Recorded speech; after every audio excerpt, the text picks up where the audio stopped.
பாவங்கள் மன்னித்திடுவார், உன் நோய்களை குணமாக்குவார்.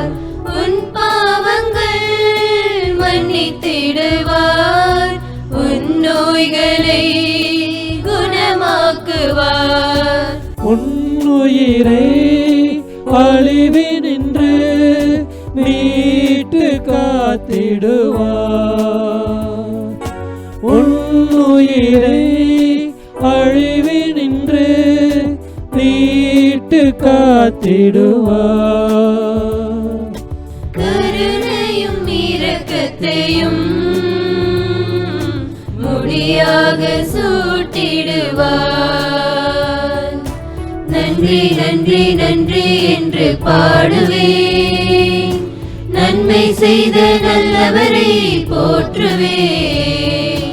நன்றி நன்றி நன்றி என்று பாடுவேன், நன்மை செய்த நல்லவரை போற்றுவேன். நெஞ்சே நீ ஆண்டவரை வாழ்த்து, அவர் செய்த நன்மைகளை ஒரு நாளும் மறவாதே.